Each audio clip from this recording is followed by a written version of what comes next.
For 4 months, I have seen you from day one. You haven't lost any weight. Plus, the hospital staff not only seen you eating pizza. Do you think I'm stupid? I don't understand that when you send me eat with your back mother. home. Send me back home. No, I'm not You about came to too do far for this. that,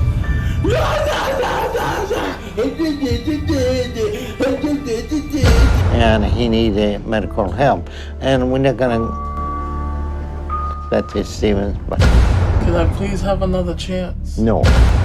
Let's talk about Sheenie Murray, a name that has become synonymous with defiance and resistance.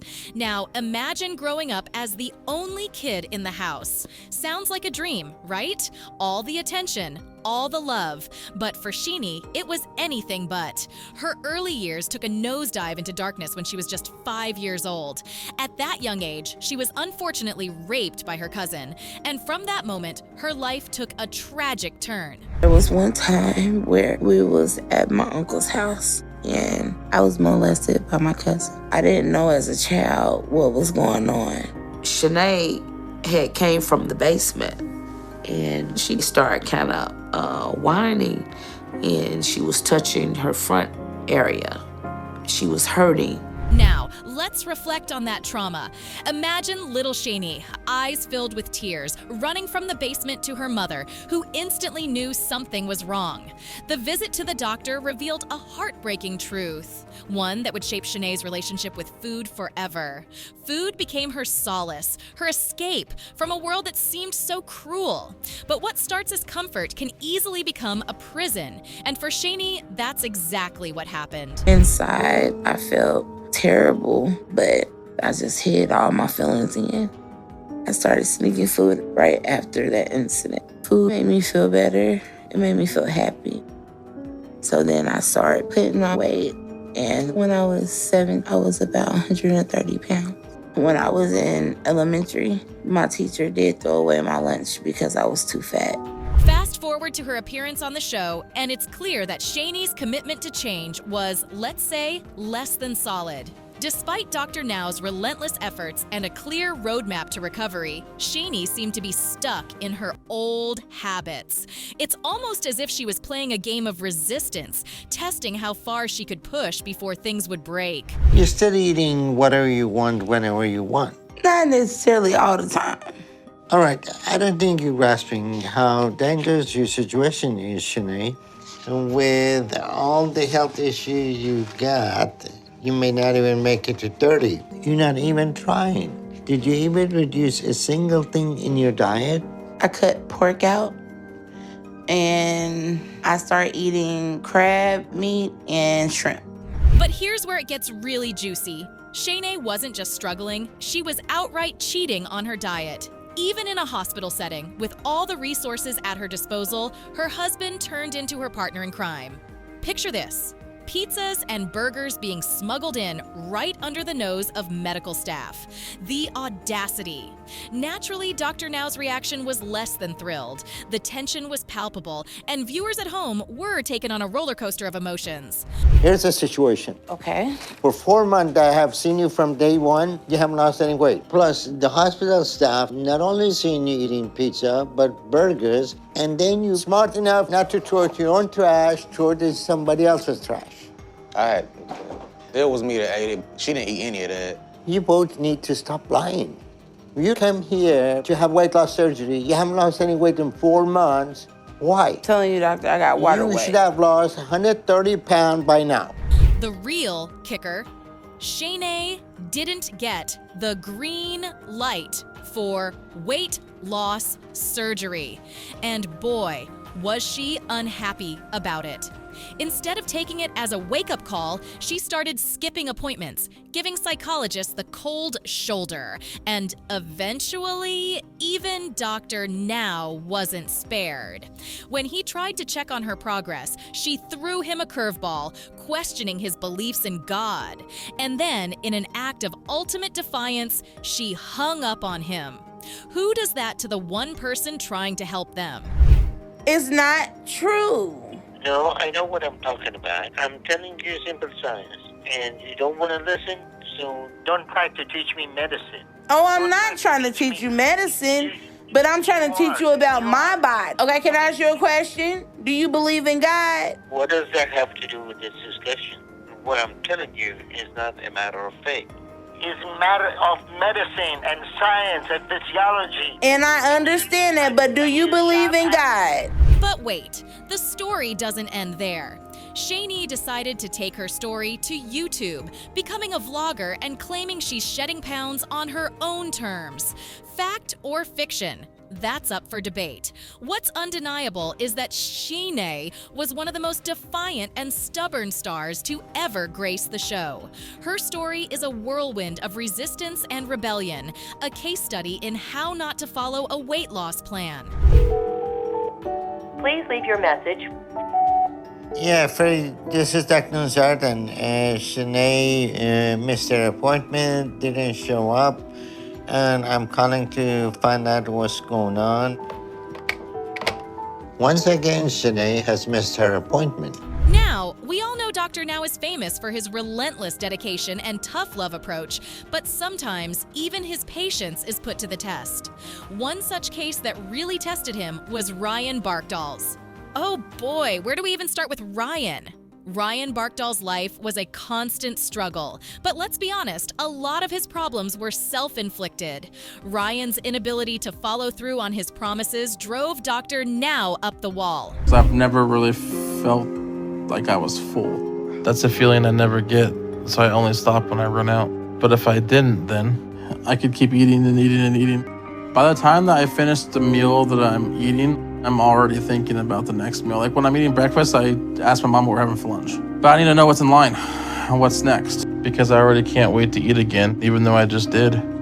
So my whole day basically revolves around me eating and drinking and how I'm going to get more of it. And that's what drives me. And that's what consumes my thoughts. Picture this, a man who can barely lift himself out of his recliner, glued to it like it's the only thing keeping him alive. Ryan's journey into obesity wasn't a quick fall. It was more of a slow-motion car crash, starting from his childhood days. His mother and stepfather didn't exactly set the gold standard in parenting. Here's a tip. If you're going to have kids, at least try not to screw them up completely. It always made me feel like I was this burden or problem he wanted gone. And then my choice from that was to turn to food, because it always made me feel better, you know? You feel bad, you eat a donut. And that's how I coped with a lot of things. Turned to food to get the comfort that I was looking for, and it filled that void, so food became my best friend. So I started to eat a lot, and I started gaining from that. At first it was slow. It just seemed like I was a little overweight. Ryan didn't have much support, and in his lowest moments, food became his solace. By the time he was 17, he wasn't just battling an addiction to food, he was also hooked on drugs, tipping the scales at over 300 pounds. That's way too much for a teenager. It's like carrying around another person all the time. Yet somewhere deep inside, Ryan found a glimmer of hope and reached out to Dr. Now for help. But as they say, actions speak louder than words. Freshman and sophomore year, I partied pretty hard. I smoked a lot. I drank more than any parent knows I did. I was still eating all the time also. And I just got worse and spiraled more out of control. By the time I was 17, I was already up to 300 pounds. But that was a bad year for me because that was my junior year and I got caught with a gram of marijuana at school, and that led to me getting kicked off the football team. When Ryan first met Dr. Now, he weighed in at a staggering 740 pounds. He talked a big game about wanting to change, but when it came to actually doing the work, it was a whole different story. Months went by, and the scale barely budged. Ryan was still hovering over 700 pounds, and it was clear he wasn't sticking to the plan. I mean, come on, if you're going to lie about following a diet, at least try to make it believable. My life's a lot harder than you'd understand. I heard that a lot of times, but that's not the issue. The issue is whether you're gonna keep making excuses and blaming everything else for your situation, or if you're ready to wake up and get your life together. I'm ready to do what I need to get healthy, Dr. Now. Alright, so if food is destroying your life, then what seems to be issues with your eating habit? Dr. Now being the ever-patient man he is, decided to give Ryan another shot. He set a goal for Ryan to get below 650 pounds. But guess what? History repeated itself. Ryan's weight barely changed. Turns out our boy Ryan had a knack for sneaky cheat days. When confronted by Dr. Now, Ryan had the audacity to blame the scale. The scale's malfunctioning, he said. Really, Ryan? The only thing malfunctioning here is your commitment. The scale's malfunctioning. It won't give me weight. Is it malfunctioning or are you still over the weight limit of the scale? I know I made it to your goal, Dr. Now. I worked hard, so I'm at least under 650 pounds right now. So you believe you're under 650 pounds? That's correct. All right. We will agree to disagree then because you don't look like you lost much weight since our last call. So I think the issue is that you're still over the 660 pound limit for the scale to be able to get your weight. Ryan didn't just stop at dodging diet plans. He went all out rogue. His love for junk food was unshakable. He missed appointments, ignored calls, and chose fast food over phone chats with Dr. Now. It's like he was on a mission to sabotage himself. I mean, how do you expect to lose weight if you're stuffing your face with burgers and fries every chance you get? But now that I made it to this point, I need to go back to how I was doing the diet before my mom intervened, where I had my cheat days. Because that got me through the first month of doing this. And not being able to have that made the last couple months way too hard. So I'm letting myself go back to my way and enjoy one day a week of whatever I want. I just want to enjoy something that tastes good and makes me feel good. And that'll get me through the rest of the week. Despite Dr. Now's patience and his willingness to give Ryan yet another chance, Ryan's affair with junk food continued. The moment he had the house to himself, he would order large amounts of junk food, showing a clear disregard for his health and the program. It was almost as if he was daring his body to break down. The man was living in a fantasy world where he thought he could outsmart the process. Yeah, so this is the first time I've seen you call because I have you on my phone under Dr. Now, so I haven't had any missed calls from you. Well, you missed a lot of calls from me and my office. And so what's going on with you? You were talking about coming down to Houston a few months ago, but you missed the appointment we had for you last month. And we haven't heard from you. But what happened with that? My driver ended up not having a driver. I got it all taken care of now. Eventually, Dr. Now had enough. Ryan's pattern of missed calls, ignored appointments, and unwavering commitment to junk food led to his removal from the program. Ryan Barkdahl's story is a masterclass in self-sabotage and missed opportunities. It's a brutal reminder of how difficult it is to align our intentions with our actions. I guess he's not picking up the phone, and it looks like he's doing that again today.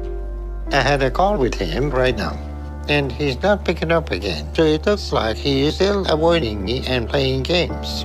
A few days after he misses each call, he sends me different excuses. First, he said he had moved to Oregon to take care of a dying friend. If you thought Ryan Barkdahl was a handful with all his rule breaking, just wait till you meet Stephen Asanti. Trust me, you haven't seen anything yet. Make sure to hit that like button if you're loving the drama so far, and subscribe to our channel for more jaw-dropping moments from my 600 pounds life. You won't want to miss what's coming up next. One name that is impossible to ignore is Stephen Asanti. Stephen's antics were legendary, starting with his stint at Rhode Island Hospital. He got himself kicked out by ordering pizza directly to his hospital room. Imagine the audacity. His dad, out of options and desperate to get Stephen the help he needed, decided against taking him home. It was a life or death situation. So they hit the road seeking a miracle. An 800-pound man from Cranston desperate for help after he says Rhode Island Hospital told him to leave. For the past 80 days, Stephen was getting the help he needed at Rhode Island Hospital. But after Stephen violated his care plan by ordering pizza, Steven said the hospital told him he can no longer stay. Steven's father says taking his son home will be a death sentence, so the two men say they'll continue to drive until they find a place that can help. I just don't know where to turn to. I called everybody. And who do they find? Dr. Now, who probably deserves sainthood for dealing with Steven. Dr. Now agreed to take on Steven's case and welcomed them to Houston. But you could almost see the gears turning in Dr. Now's head, thinking, what have I gotten myself into? Steven tipped the scales at a jaw-dropping 730 pounds, and Dr. Now set him on a strict 1,000-calorie diet, hopeful for some real progress. But oh boy, did Steven show his true colors soon enough. Steven Asante is being transported to my care in Houston right now, and I'm not sure what to expect. From what I understand, he suffers from severe psychological issues that make it problematic to treat him. So he's going to be a unique case. This looks really yummy!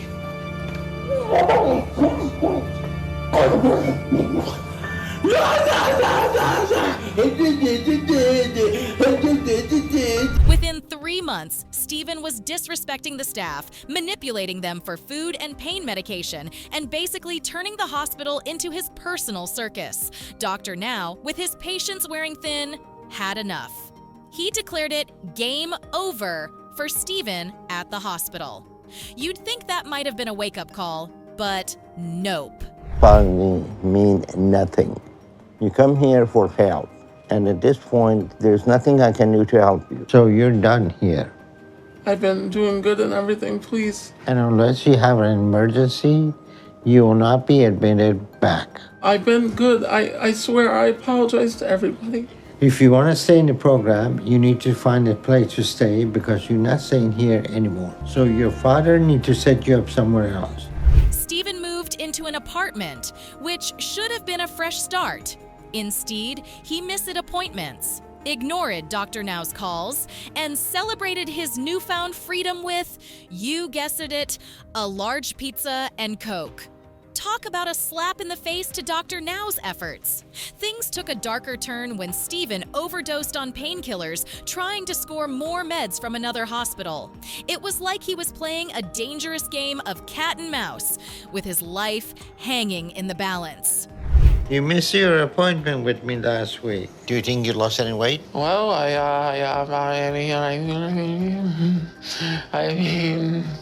mean, you know. I see pizza in here.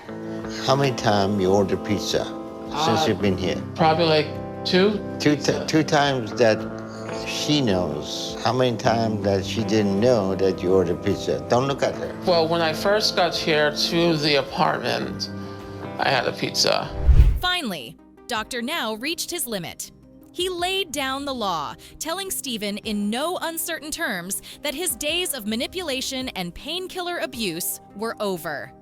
Get it through your head, he warned, or you're looking at death or jail. It was a harsh but necessary reality check. Steven Asante was a one-man show of drama, defiance, and, frankly, a whole lot of annoyance. His story was a wild ride from start to finish, making him one of the most unforgettable and annoying patients the show has ever seen. But here's the situation. This is the end of your road for now. Okay. You're done manipulating system with me involved. So here's what we're gonna do. I'm suspending you from the weight loss program, and you're going from here to a drug addiction program. Because right now, there's nothing we can do to wake you up. Buckle up, because Angela Johns' journey on the show is a wild ride of emotions, excuses, and missed opportunities that will leave you shaking your head in disbelief. Angela's life has been a non-stop battle with obesity, and it's clear she favored junk food over anything remotely healthy. Add to that a strained relationship with her mother, and you've got a recipe for disaster. Imagine trying to stay afloat with cinder blocks tied to your feet. That's Angela's situation in a nutshell.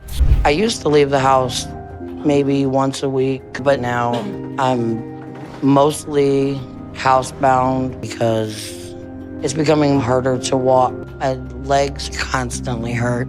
So my daughter Desiree helps me. Desiree! When Angela finally decided to reach out to Dr. Now, it seemed like she was ready to turn things around. But oh boy, were we in for a surprise. Angela wasn't looking for a realistic path to weight loss. She wanted a magic wand to wave her problems away. It's like wanting to be a concert pianist without ever touching a piano. You can already sense where this is heading, right? So, are you able to be active? No, not really. Well, I injured my knee in 2011, so my knee gives out, pops out of place. It's grinding bone on bone now. Okay, well, the best thing to help your knee will be to lose weight. I figured that. I know I have to lose weight to fix my knee. Well, if you figure that then, what's holding you up so far to lose weight? I don't know. I don't know. Angela's journey quickly turned into a saga of missed appointments and endless excuses. She became a serial no-show, always armed with a new reason for why she couldn't make it. Dr. Now, ever the patient professional, kept giving her chances, but even his patience has limits. I mean, seriously, how many times can you let someone off the hook before you realize they're just not serious? Since we've been back from Dr. Now's, me and my family have been trying to adjust to all the changes that we need, while also trying to figure out how to move to Houston. The deal that me and Desiree made was we'd see if Dr. Now was gonna help me. And if he was, we agreed we all moved to Houston, no matter what her boyfriend will want. But it just seems like no one's happy or on board anymore. And the excuses? My goodness. First, it was not finding a place to stay in Houston. Then, she was too sick and needed more recovery time. Meanwhile, she's ignoring calls and messages like she's auditioning for a ghosting championship. Viewers were left wondering if Angela would ever get her act together.